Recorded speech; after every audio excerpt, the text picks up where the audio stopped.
And you, Dr. Goodhead, your desire to be America's first woman in space will shortly be fulfilled. Leaving you on your flying stud farm, conceiving your new master race. If you like, yes. And of course, anyone not measuring up to your standards of physical perfection will be exterminated. Certainly. Interesting. Most interesting. What do you do when an evil villain wants to wipe out all human life on Earth? You send James Bond to space. This week, we chat about two kinds of gondolas, Bond's multiple misquoting of famous lines, and the least suave way to describe sex. In the end, we'll find out if 1979's Moonraker stands the test of time.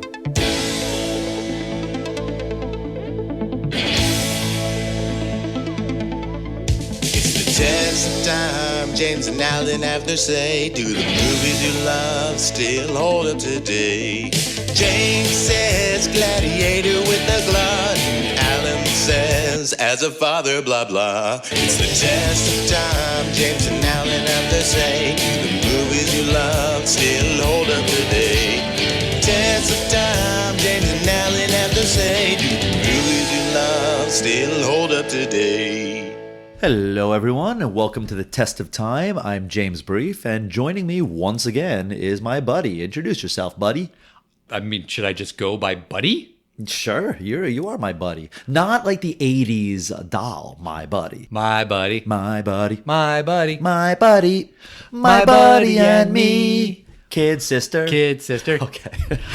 I mean, you got to do both of them together. Yeah, you do. Well, my full name is Alan Noah, and together we are the Test of Time podcast, and thank you, listener, for pressing play this week. I bet I could do a fun trick, Al. Okay. This is going to be the world's first interactive podcast. You know why? No. Because I can control every single listener right now and make them do something. Well, if you're making them do something, is that interactive? Well, I'm going to say something and then they're going to do based on my command. I'm about to make every single listener touch their face. You know why? Why? Because I heard a fact that said it is impossible to hum while holding your nose shut. Try it out. So like just squeezing my nostrils? Squeeze your nose and hum. Go for it. Okay, here we go. Like every listener is doing right now. Okay, here we go. You can't do it. I mean, you can do it for a little bit. No, you can't. The hum comes from your nose. Well, wait, name a song. ABCs. Hum it. I mean, fine. You can't do it. I got to D. That's not hum. No, That was humming. No, you can't do it. Sure, I can't. I'll do it again.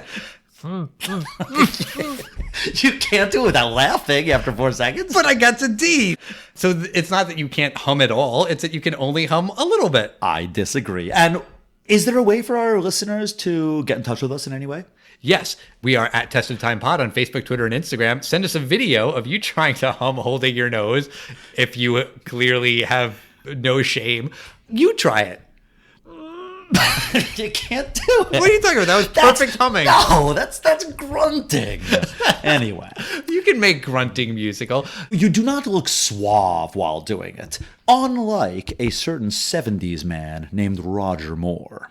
So last week we did a Sean Connery Bond movie. We did Thunderball. This week we're doing Moonraker. And James, you wanted to do Moonraker, and I assume just because you heart space. Was there any more to it than that? Well, there is, yes. On Her Majesty's Secret Service and Moonraker are the only James Bond films I've never seen. Really? Well, now you have seen Moonraker. So, Right. So now there's only On Her Majesty's Secret Service. I have seen all of them, and I can tell you, having seen On Her Majesty's Secret Service, you don't need to. It's one of those things where if you're like a completist or you're just really curious, go for it. There are worse movies in the world. I haven't seen it in years, but I do remember thinking like, they had some interesting ideas for this script. They really do. And they completely blow it. So it's like, man, if things had been different, that could have been an amazing movie. and it is not. Yeah, it's actually a very important novel. He gets married in that one, and the wife dies, and it continues on like the trauma from that for several books. But they don't do it because that was the single George Lazenby film. And the reason I'd never seen Moonraker, which I'm sure probably surprises you of all of these, it is very surprising that you haven't seen this movie. It's actually that I had heard that this film wasn't good, and in a weird way I kind of didn't want to be disappointed by it, so I had never seen it. And when we decided to do this, I was like, let's see Moonraker, because I did want an excuse to finally see it. That's a nice thing about the podcast. It's an excuse to watch a movie that you maybe haven't seen before. So if you haven't seen Moonraker before, dear listener, it's a story of Agent 007 investigating the hijacking of an American space shuttle that's owned by the mysterious industrialist Hugo Drax. Bond teams up with a CIA agent named Holly Goodhead, and he goes from California to Venice to Rio de Janeiro and finally outer space to pursue Drax, who's planning to destroy all human life on Earth. That's the total villain thing to do. I mean, I can't off the top of my head remember another Bond villain that wants to kill everyone.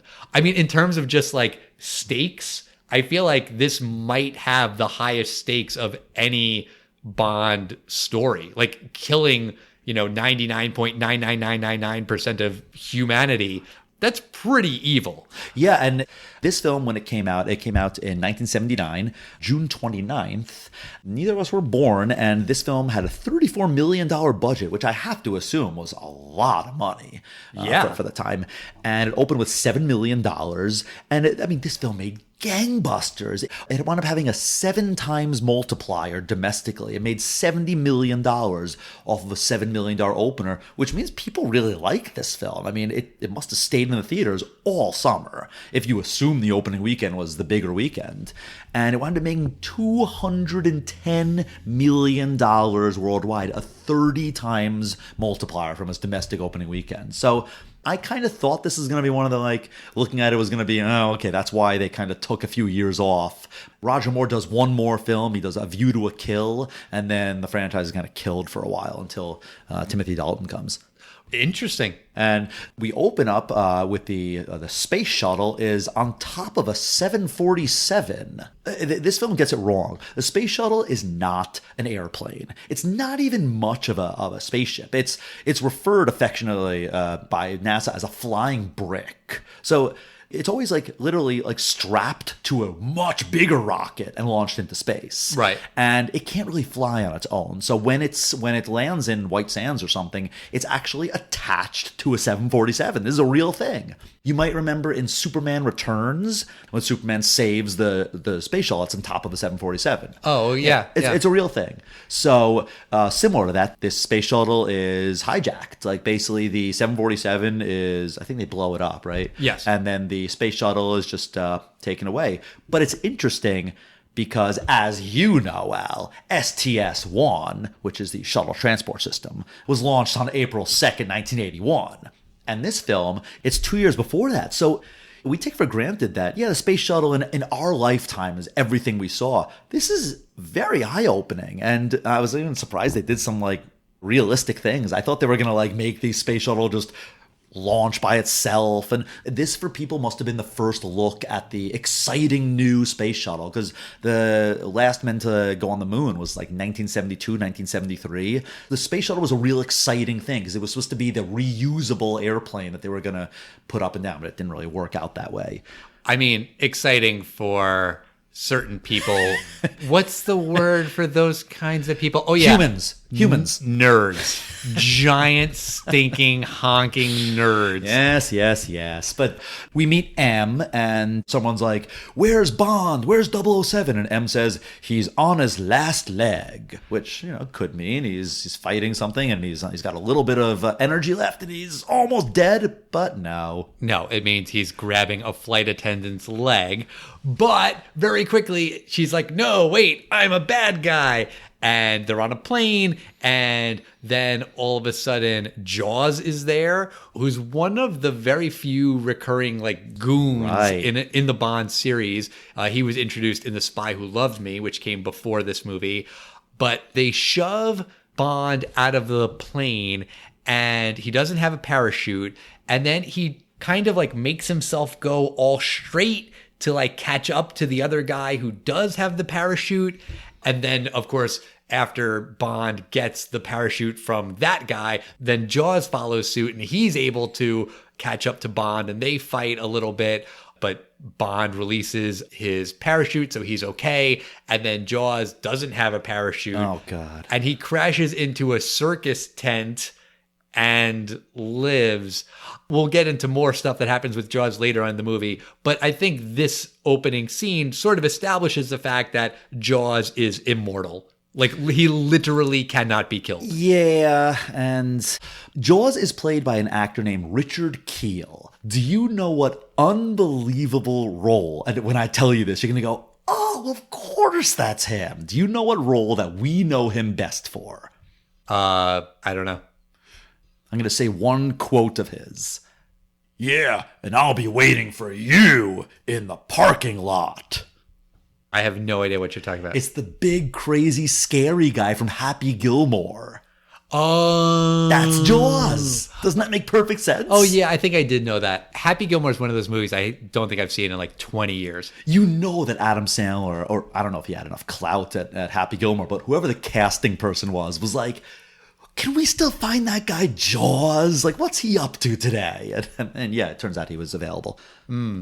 Yeah, so then we have the theme song. The name of the song is Moonraker, performed by Shirley Bassey, who had previously done the themes for Goldfinger and Diamonds Are Forever. You know, because I remember Diamonds Are Forever. I mean, she can really belt out a tune and perfect for a James Bond theme. Is she famous? Yeah. Otherwise, from this, what is she known for? I mean, I think she's very well known for these James Bond themes. She's got some other hits. Nothing comes to mind right now. But that's very different than today, because think about the Bond ones today. You got Adele. This new one is done by Billie Eilish, and you also Madonna did one for Pierce Brosnan. You had Soundgarden or Chris Cornell. Did one of them. I mean, today they get huge stars to do it. They also just wouldn't have the same person do multiple themes. Absolutely. But the shuttle was owned by this guy named Drax. So Bond goes to talk to Drax because, you know, it was his space shuttle that was stolen. And England needs to apologize because they were borrowing his shuttle and then it got hijacked. And obviously he's going to be upset. So Bond flies to LA and then he's picked up at LAX by this woman named Corinne, who takes him on a helicopter over to the Drax estate. They're on the helicopter. They're having a totally normal, casual conversation without headsets, which you cannot do except in a Bond movie, because that literally happened in Thunderball, as we talked about last week. I just caught that again. I'm like, all right, I guess that works for Sean Connery or Roger Moore. You can talk to someone in a helicopter. And Drax, immediately, the second you see him, you're like, he's the villain. Right. Does Drax, who's played by an actor, Michael Lonsdale, did he remind you of somebody? Peter Dinklage? Absolutely. He's an average, typical sized man, but he looks like Peter Dinklage in, like, Elf. That's who I think. When he's that children's book author, say Elf one more time and I'll kill you. You know, that guy. Yeah, I mean, he definitely has that angry look, and he's got, like, the sharp features and the beard and everything. Oh, the widow's peak, like the evil widow's peak in the middle of his forehead. Yeah. Yeah. Instantly, you know, he's the villain. And they do this in a bunch of other Bond films where, like, right away, you know, Bond goes to talk to someone and it's the bad guy and you're pretty sure it's the bad guy. And then immediately your suspicions are confirmed when he says to his right-hand man, see that some harm comes to Mr. Bond. Yeah, they do this in a lot of the older Bond films, where James Bond sort of infiltrates their group, always calling himself James Bond for some reason. He never picks a new name. He does sometimes, actually.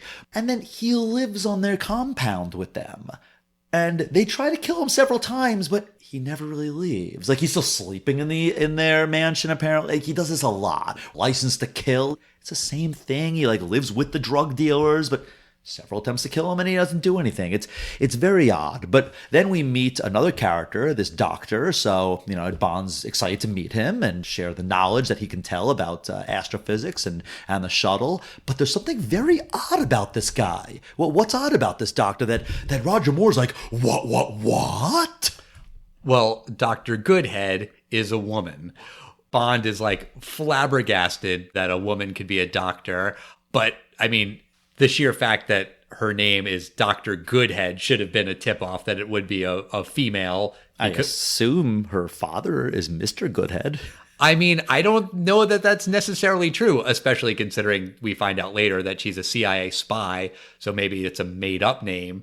True. But, James Bond has encountered women with names like that. Did Octopussy come out before this? Oh, yeah, pussy galore. Yeah, I mean, he shouldn't have been that surprised for multiple reasons. But then Dr. Goodhead shows him that centrifuge space simulator thing, and for absolutely no reason, they're like, oh, why don't you just get strapped in here and go zooming around the room, because maybe it will be fun. Maybe it will help you find the space shuttle that was stolen. What? How? Why? Not only does she say, try it out, but you try this out and I'm going to walk away now. So right. She walks away and like the number 2 henchman for Drax, like just turns it up to 11, let's just say. Yeah. And he's powerless to stop this, but he is able to eventually use one of his Q gadgets and shoot something out of his cufflink, which stops it. And he's able to save himself. This again reminded me of a scene in Thunderball when Bond is just strapped in and very nearly killed. In Thunderball, he passes out and is just saved. In this movie, he saves himself. So I guess that's a slight improvement. Later on, he's talking with Corinne again, the woman who took him on the helicopter, and she is showing Bond like all of these secret files. He's in her room and she's saying like, my mother gave me a list of things to not do on a first date. And it's like, well, hold on. This isn't a date. This is just a guy came into your room. And then Bond is like, well, what about your mother's list? And she says, I can't read, or like, I don't read, or something like that. It's like, wait, she's illiterate? Like, what? It's a little weird. It's very, very, very weird. Yeah, it's odd. Do you remember the old Batman show? No, never watched it. You really never watched the Adam West ones? I mean, like maybe bits and pieces here or there, but I was not a fan. Probably not, because it was incredibly tacky, right? Like he'd be like, here's my bat spray to get rid of sharks, which was a real thing in the Batman movie. And it reminded me of something there, because Corinne is showing some blueprints of Drax's shuttles, and Bond decides to take some pictures of these blueprints. Did you notice the camera he was taking a picture of? Well, I mean, just the sheer fact that it's like a super cool spy camera gadget. That's fine. Well, I mean, it's fine, but it's funny that like, now all of us carry a camera in our pockets that's, I'm sure, 1,000,000 times better resolution than that goofy thing he was carrying. But the camera had 007 on it. Yes, I did notice that. Right. And that's why I bring up the Batman thing. I'm like, it has to be like the Bond camera, because I'm Bond. Like, there's a number of cheesy things like that in this. Yeah. Bond is there. Drax knows he's a spy. I'm not sure if Bond knows Drax is evil here, but he's just toying with him. They're doing a pheasant hunt, which is sort of like skeet shooting, but instead of clay pigeons, it's actual birds.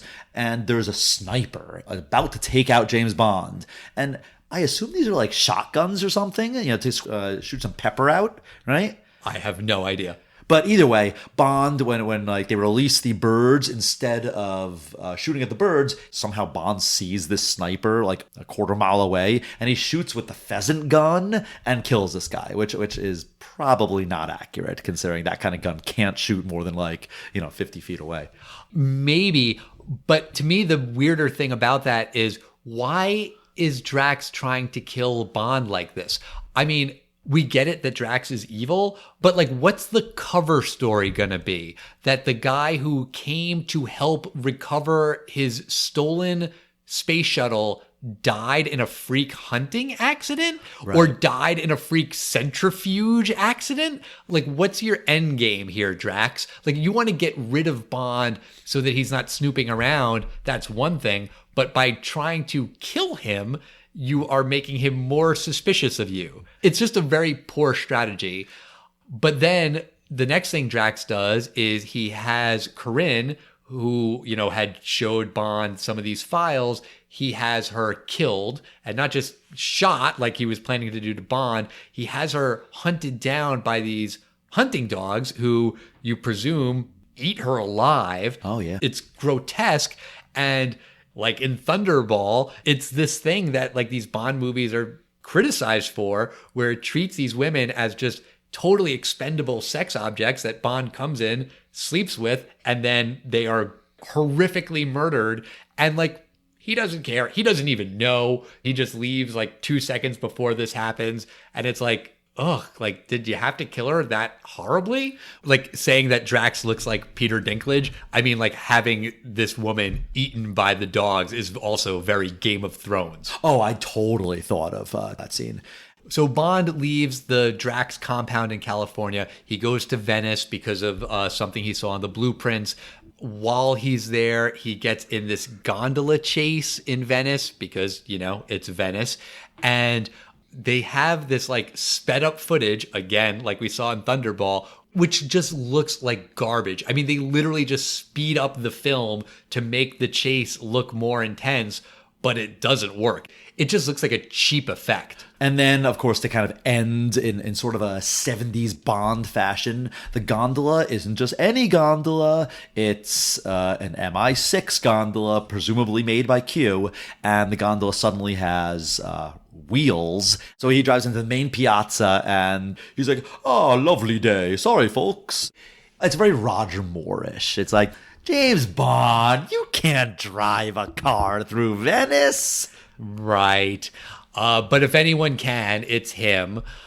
So he gets back into this like secret lair that Drax has in Venice.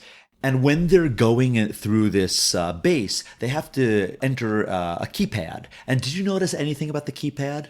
No. It's like musical tones, and Bond's able to hear this tone from down the hallway, so when the random henchmen get into the secret room, he's able to just punch the same notes he heard. And it was ba ba ba ba ba. Oh, yes, it did sound a lot like Close Encounters of the Third Kind. It's exactly like that. And Close Encounters of the Third Kind came out like the year before. So, oh, that is not cool. But a musical lock is the most insecure thing possible.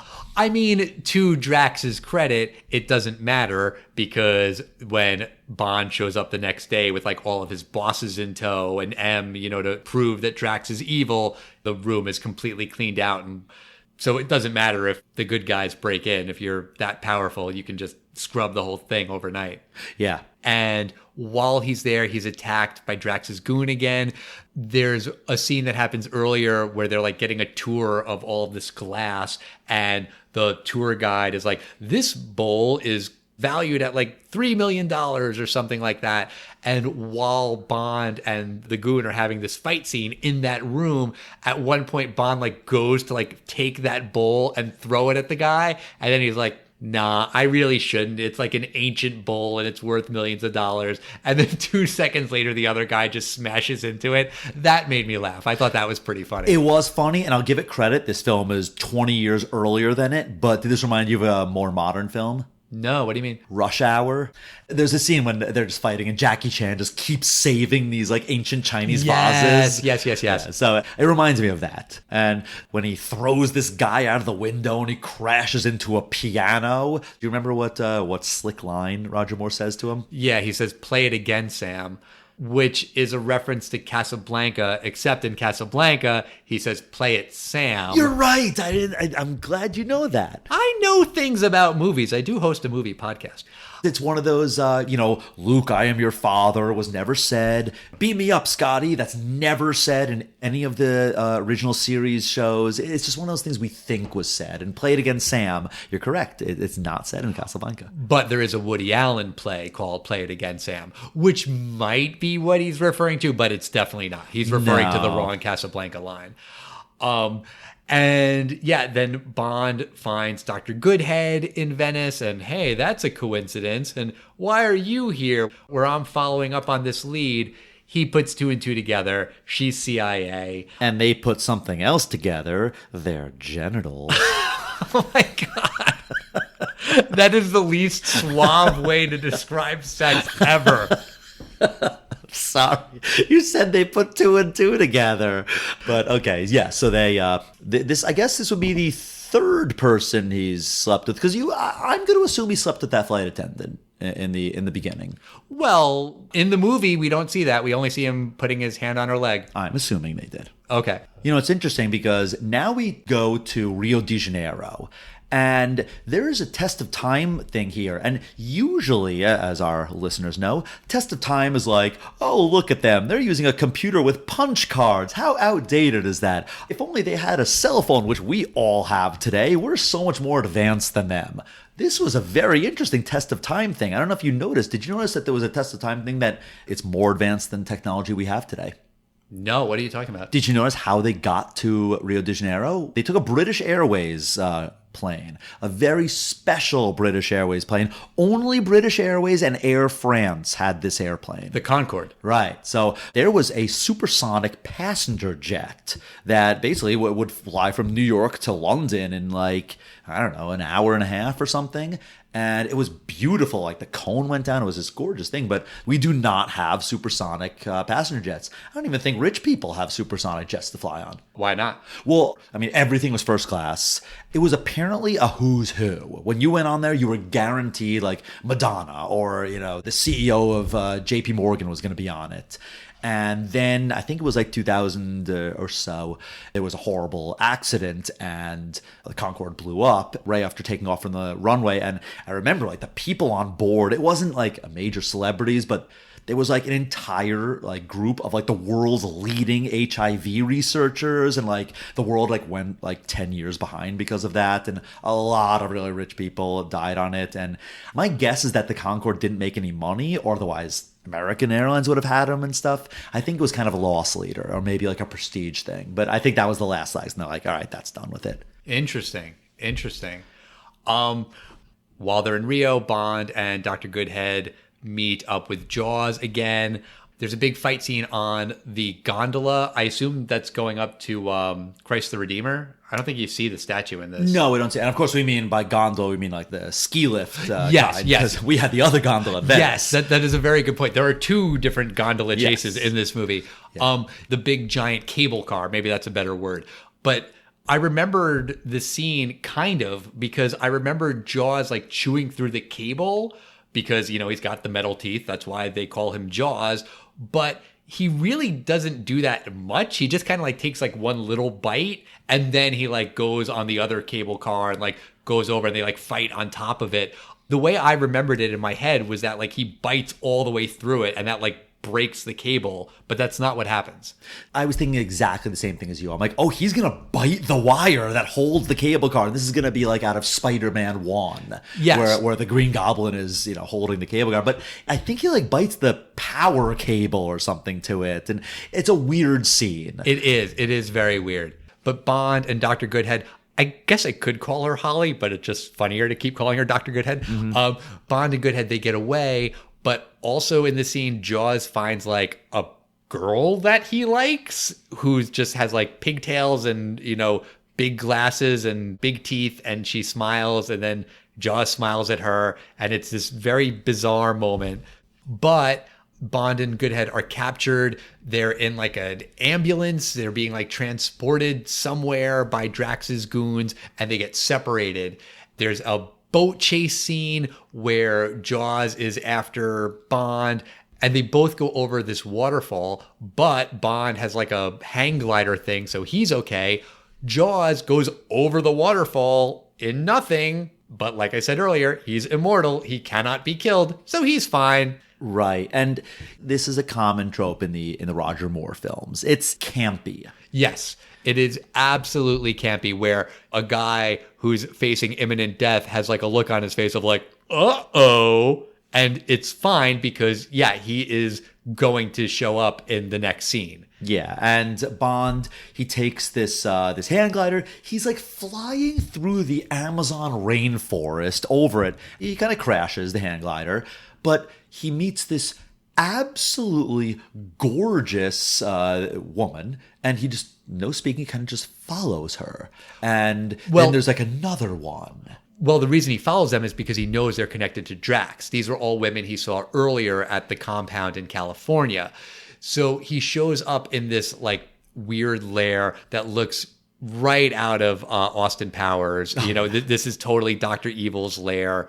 The only animal I'm scared of, I don't care about bugs and all that stuff, and then scary rodents don't bother me. Snakes. I'm terrified of snakes. And there is a scene where when he meets these beautiful women, he's kind of just smiling at them. They're smiling back at him. They press a button, and the rock he's standing on springs up, and Bond is thrown into like a little pond. And then an enormous, like 15-foot boa constrictor goes into the water.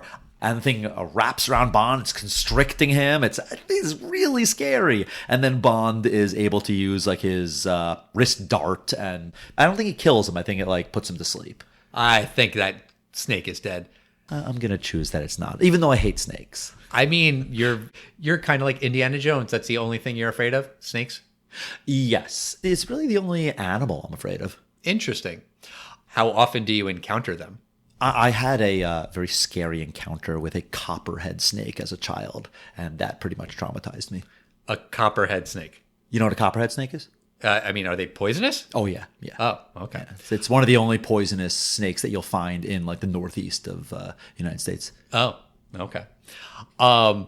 Dr. Goodhead is there, and Drax says that he's going to kill them. His plan is to have them go like underneath the shuttle as it's launching, so they'll be fried to a crisp. But first, Bond asks the question that I've been thinking for the last like hour and a half of this movie, which hasn't been addressed at all, which is, why did Drax steal his own spaceship? And I was happy when Bond asked that question. I was like, okay, good, we're finally going to get a good reason. Nope, we don't get a good reason. The answer is, I wanted it back. Like, that's it?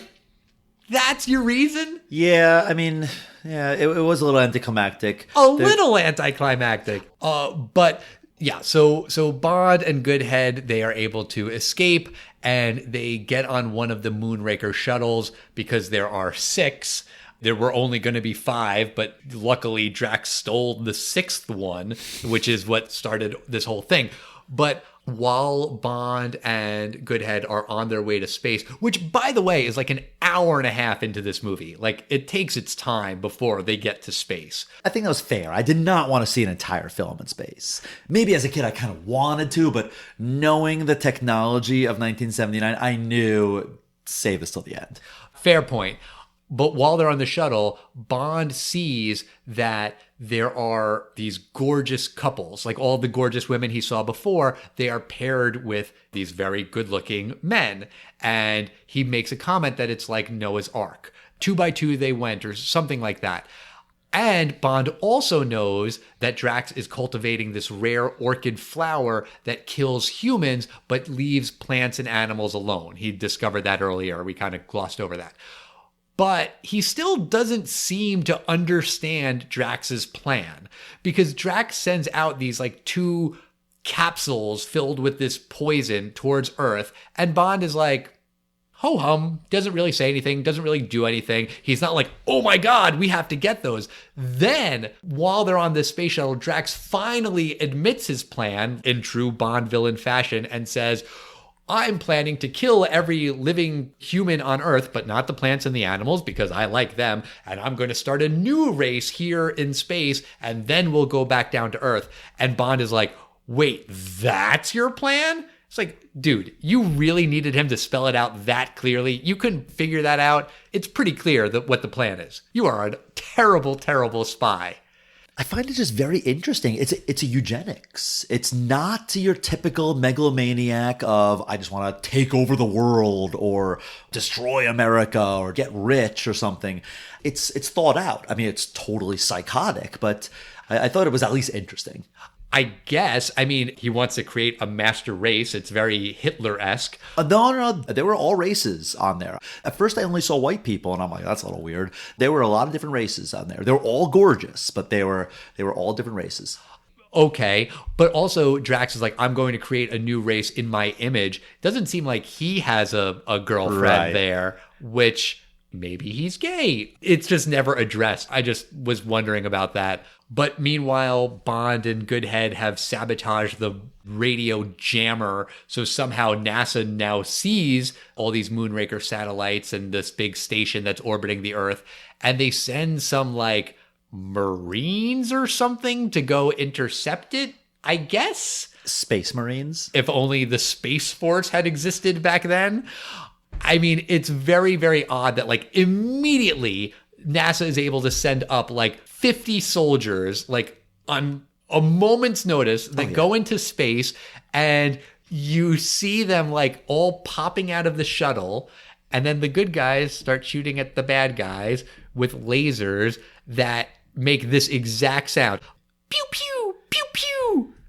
I mean, that's exactly what they sound like. That's pretty accurate. And why is that inaccurate, Al? Because lasers are silent. Where are they silent? Just like everything else. In space? That's correct. Because as we know, what's the tagline to Alien? In space, no one cares about your stupid, dumb space facts, James. That is the tagline. Yes. And this space station was under, they don't use the word stealth, but that's what they would have used today.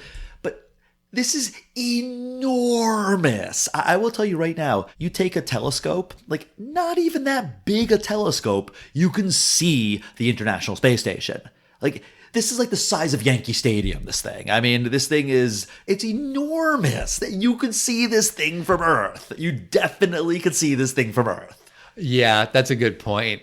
I just thought it was, radar jamming? It's this huge gold and white thing in the sky. Maybe I'm looking too much into it, but I thought that was weird. No, that is a good point, actually. And for me to say that, because I hate all of your space point things, but that is a good point. You want more space facts? No, I do not. I definitely do not. I will say the one thing that while there's this laser fight between the good guys and bad guys, there's some guys that die on both sides. There's one guy that seems to like fall into the sun. Did you notice that guy? No. Like he's like spinning, no! And it looks like he tumbles into the sun. You don't like see him like blow up in a puff, but it's like he's not gonna like go that much further from Earth.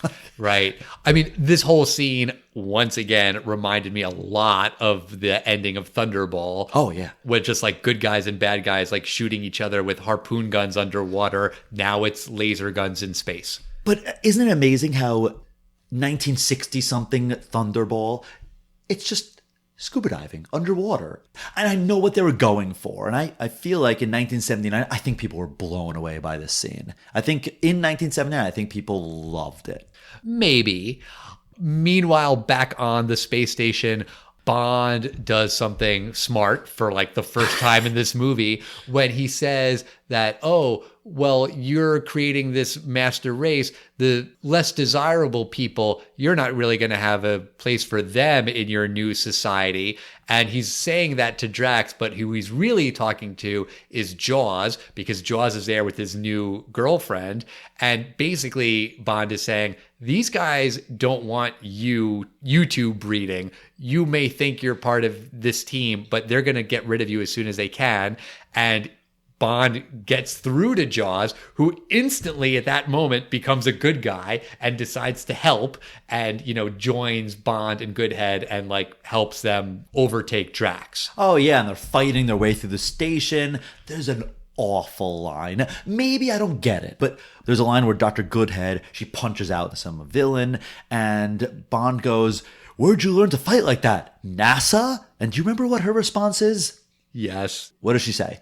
No, Vassar. I mean, do I not get it? So Vassar, for people that don't know, it's this good school. It's known to be kind of artsy. Very smart people go there. You would think maybe this is like a fighting school, like a big football school. I learned at Vassar. I learned at Ohio State, frat parties. It's a liberal arts college, right? It's a liberal arts college. It's probably one of the places where there were major protests in the 70s and for the war and everything. I mean, Anytime I hear the word Vassar, I only think of the joke on The Simpsons where Lisa says something like, I'll end up at some like second-rate school like Vassar, and then Homer gets really angry and says, I've had just about enough of your Vassar bashing, young lady, which is just one of those like stupid non sequiturs that I find hilarious on The Simpsons. Right.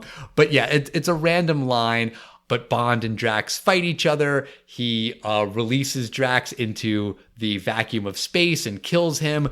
And then the line he says is to Drax, he goes, why don't you take a giant step for mankind? Do you know what he's referring to there? I mean, that's a reference to Neil Armstrong and the first steps on the moon. Yeah, but he says it wrong. You know why it's wrong. A small step for man, a giant leap for mankind. Yeah, a leap, yeah. Right.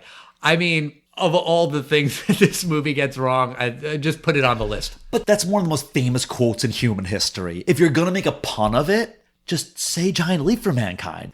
Or he should have let him go on and go, well, that's one big step for man. You know, something. It just seemed odd. Bond misquotes Casablanca and Neil Armstrong in one movie. Right. Bond and Goodhead are trying to escape, but their Moonraker shuttle is connected to the big station and they're trapped. But then they have Jaws kind of like help them because Jaws is now a good guy who loves Bond, even though he's tried to murder him like 17 times already. But yeah, so Bond and Goodhead are released, and they do have a throwaway line that Jaws and the girlfriend are going to be okay. They're not just going to like die up in space. So don't worry about them because we like them now. Also, all of the good guys, there's been like a laser fight in the space station as well. Presumably, a lot of the good guys have escaped. They say that, like, oh, you guys just like go ahead and we'll meet you or something. I don't think any of the Noah's Ark people survive. I think they're all killed. Oh, so much for the master race then. Yeah.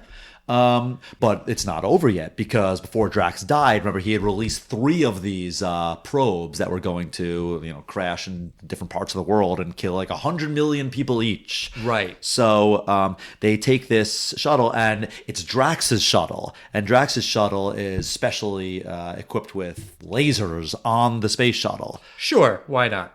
So remember when I told you that the space shuttle is basically a flying brick, meaning it just falls down into Earth? I mean, it sounds vaguely familiar. I kind of was tuning it out, to be honest with you. Well, Bond is able, with no space shuttle training whatsoever, he's able to maneuver this thing like an X-Wing through the Death Star trench. No, he did have training. Remember when he was spinning around in the thing really, really, really fast? That's true.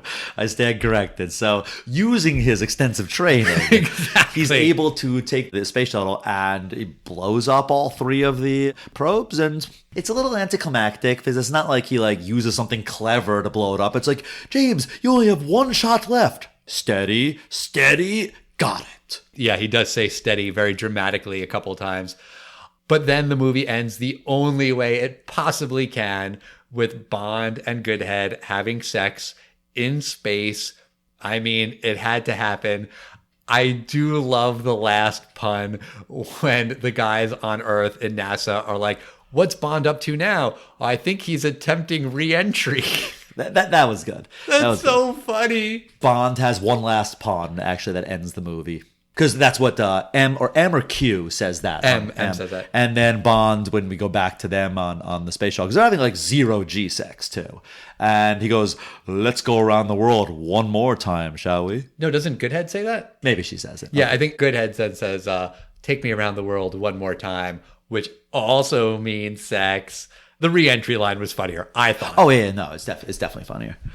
So we've come to the end of Moonraker. James, brief, what do you think about this James Bond movie? Does it stand the test of time? You know, it's an interesting film because I had never seen this before. And most of the Bond films, there's a lot of outdated Cold War stuff and stuff that just relies on technology that just, everything is just a phone today. But I think this would be a fascinating film to remake. Today, like, I would think of an Elon Musk guy. I own a space company. That's why I have 6 space shuttles, you know. I thought the special effects were going to be horrible. Now, The zero-G stuff was actually better than I thought it was going to be. It was not as good as that famous scene in 2001 where they're walking around the space station upside down and stuff, but it was pretty good. The sound effects were horrible, but the visual effects really not that bad. I think the eugenics thing is a really serious motivation for a Bond villain, as opposed to most Bond villains. Even all the Daniel Craig ones are just kind of like, oh, we're just a shadowy organization bent on money and stuff. This one had an interesting villain, but it's so campy. I like Jaws, the actor. I don't like him in this film. He's not scary. He dies 6 times in this film, but doesn't die. Right. I really like that the way that James Bond saves the day is by enlisting Jaws. I thought that was very good. I thought that was very nice. But you know that this Jaws girl, she's beautiful. She looks like she's straight out of The Sound of Music with like blonde pigtails, but she has glasses, which is a no-no in 1979. So obviously she's so ugly.